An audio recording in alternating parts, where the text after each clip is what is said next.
بسم الله الرحمن الرحيم اعوذ باللہ من الشیطان الرجیم بسم اللہ الرحمن الرحیم۔ سورہ نبا پر ہم بات کر رہے ہیں، اور اس سے پہلے ہم نے جو آیات پڑھ لی ہیں اللہ کے فضل و کرم سے، وہ 7 تک ہم نے پڑھ لی ہیں۔ آج کی جو آیت ہے وہ ہے کہ وَخَلَقْنَكُمْ أَزْوَاجًا۔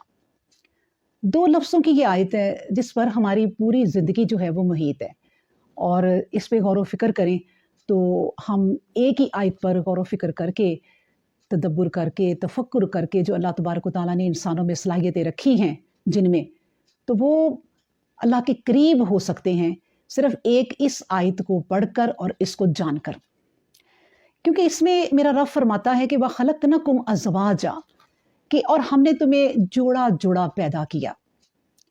دیکھیں، اس سے پہلے اللہ تبارک و تعالیٰ اس جو سورت کو شروع کرتا ہے تو اس میں اللہ تبارک و تعالیٰ یہی فرماتے ہیں نبی کریم صلی اللہ علیہ وسلم سے کہ اما یتساءلون، کہ یہ کس کی بات کر رہے ہیں، آپس میں یہ کیا سوال جواب کر رہے ہیں۔ اس کے بعد وہ بتاتے ہیں کہ ایک بہت بڑی خبر کے بارے میں یہ بات کر رہے ہیں، اور جس کے بارے میں یہ بات کر رہے ہیں، مذاق کر رہے ہیں اور اس کا استہزاء اڑا رہے ہیں، یہ بہت جلدی اس کو جان لیں گے۔ اور اس کے بعد پھر اللہ تبارک و تعالیٰ کہتے ہیں کہ تم یہ جو مذاق اڑاتے ہو، کم سے کم ان پہاڑوں پہ غور کرو، ان دریاؤں پہ غور کرو، اس زمین پہ غور کرو جو تمہارے لیے بچھا دی گئی ہے، اور ان پہاڑوں پہ غور کرو، آسمانوں پہ، دریاؤں پہ، ہواؤں پہ، یعنی ساری جو اللہ تعالیٰ نے اپنی تخلیقات بنائی ہیں، اور وہی خالق ہے بنانے والا، تو اس پہ کبھی غور کرو۔ اب ان چیزوں پہ غور کیوں کرایا گیا؟ اس لیے کرایا گیا کہ دیکھو، جو یہ سب کچھ کر سکتا ہے وہ تمہیں تمہارے مرنے کے بعد دوبارہ زندہ کیوں نہیں کر سکتا، اور قیامت کیوں نہیں آئے گی۔ اب اسی سلسلے میں اللہ تبارک و تعالیٰ کہتے ہیں کہ اگر اب ان تمام چیزوں پہ بھی تم غور نہیں کر سکتے، یہ جو بڑی بڑی اللہ تبارک و تعالیٰ کی تخلیق ہیں، یہ پہاڑ، دریا، سمندر اور یہ آسمان، زمین، اس پر بھی اگر تم غور نہیں کر سکتے تو کم سے کم اس بات پر غور کرو کہ اللہ تبارک و تعالیٰ نے تمہیں خَلَقْنَكُمْ أَزْوَاجًا، تمہیں دیکھو کس طرح اللہ نے جوڑا جوڑا بنایا۔ کم سے کم اپنی ذات پر غور کرو، اپنے اوپر غور کرو کہ اللہ تبارک و تعالیٰ نے تمہیں کیسے بنایا۔ اور پھر یہ دیکھو کہ اگر اللہ تبارک و تعالیٰ مرد ہی مرد بنا دیتے، عورتیں نہ بناتے، پھر اگر عورتیں ہی عورتیں بنا دیتے، مرد نہ بناتے، تمہارا جوڑا نہ بناتے، تو تمہاری زندگی کیا تھی؟ کتنی بے ڈنگی اور بے رنگ تمہاری زندگی جو ہے وہ گزر جانی تھی۔ تو اس پہ غور کرو کہ اللہ نے کیسے تمہارا اور ہر چیز کا اس دنیا میں جوڑا بنایا۔ پھر سوچو اپنی پیدائش کے بارے میں کہ اللہ تبارک و تعالیٰ نے تمہیں کیسے پیدا کیا، ماں کے پیٹ میں پیدا کیا، اور اس کے اندر ایک جار میں، ایک برتن میں رکھا، اس کو غذا پہنچتی ہے، اس کی پرورش، اس کی افزائش نسل کیسے ہو رہی ہے، وہ خود ماں کو بھی نہیں پتا کہ وہ میرا رب اس کے اندر کیا سارا سسٹم بنا رہا ہے، کیا سسٹم چلا رہا ہے، وہ اس عورت کو بھی نہیں پتا۔ اللہ تبارک و تعالیٰ نے اس کے پیٹ کے اندر یہ چیز رکھی کہ وہ بچے کو جنم دیتی ہے، اس کے اندر 9 مہینے رکھتی ہے، اور کن کن پروسیجر سے گزرتا ہے، ہم تھوڑا یہ بھی پڑھیں گے۔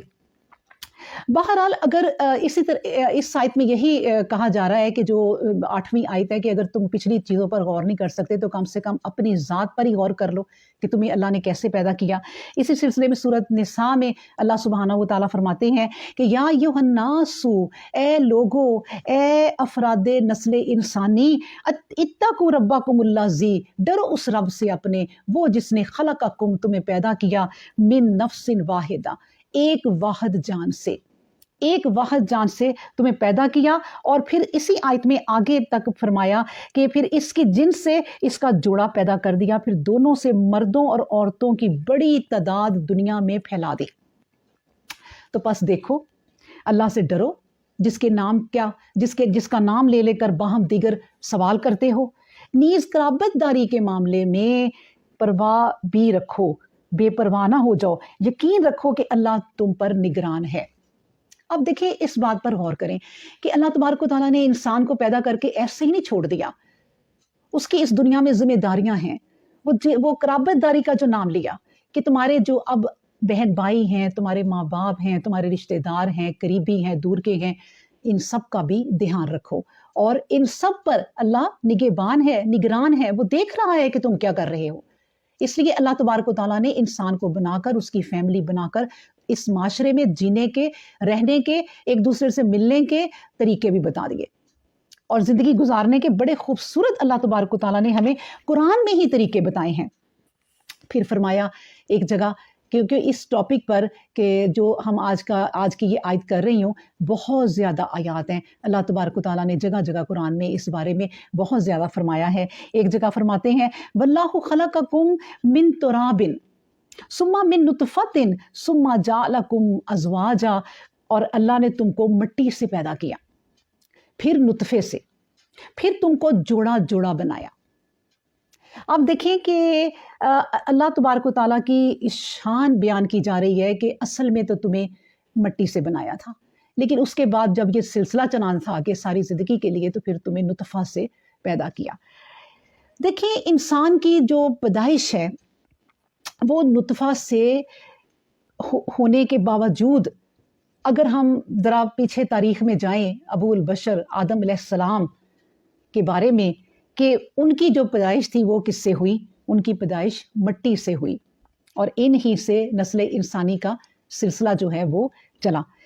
इसलिए हर इंसान की जो पैदाइश अपनी असल और इब्तदा के लिहाज से है वो क्या है, वो मिट्टी ही है। कि इंसान की बुनियाद जो है ना, असल में वो मिट्टी से रखी गई थी।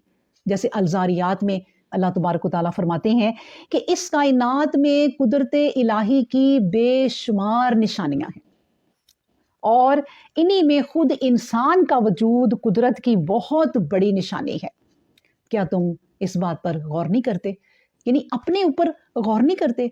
इंसान सारी कायनात को छोड़े और सिर्फ अपने वजूद पे गौर कर ले कि वो किस तरह बनाया हुआ है, अल्लाह ने उसमें क्या क्या सिस्टम रख दिए हैं, तो वो अल्लाह पर ईमान लाए बगैर नहीं रह सकता।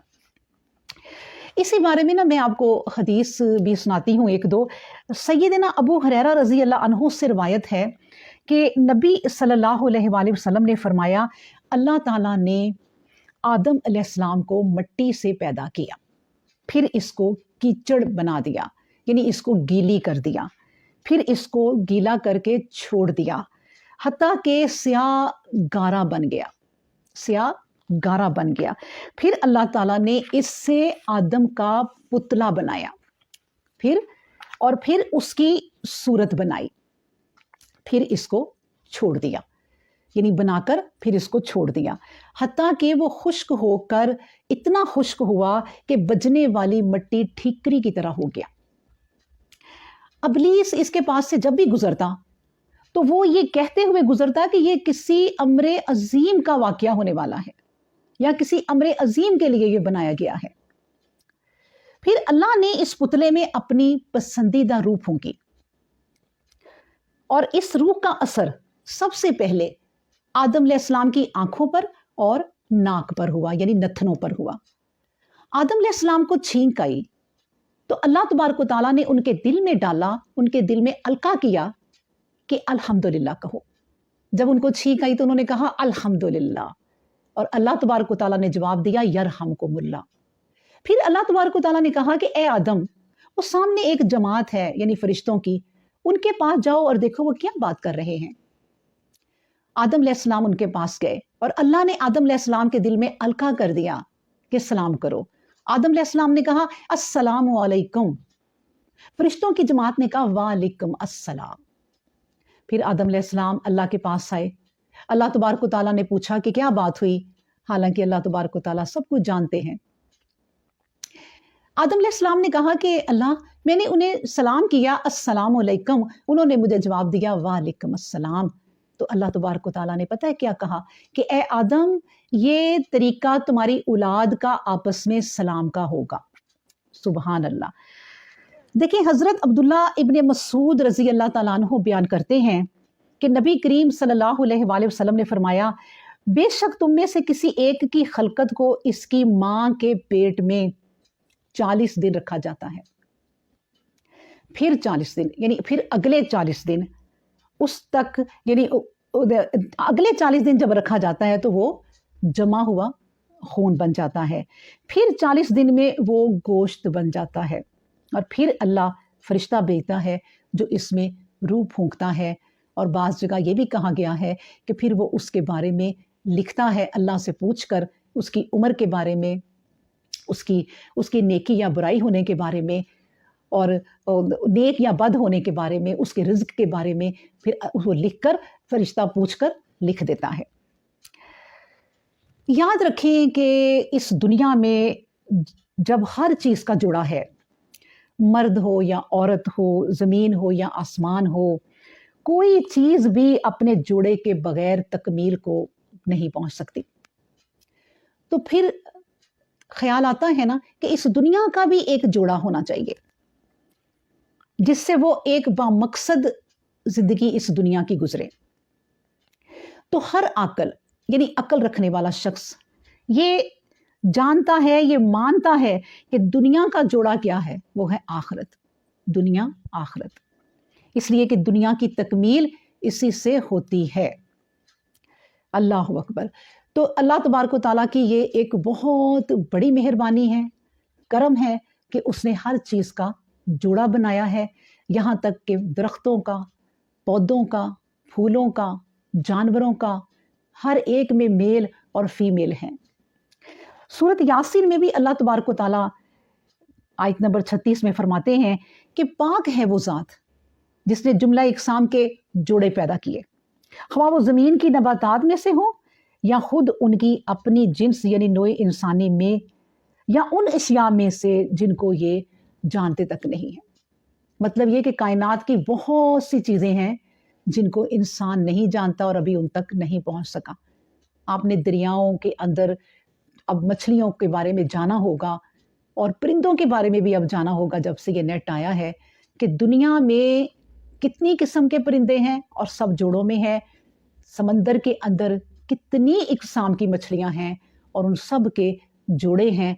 और मैंने आपको ये भी बताया था कि इन तमाम चीज़ों की हर एक की तस्बीह भी है और अलग अलग है इनकी तस्बीहात, वो अल्लाह का ज़िक्र करते हैं।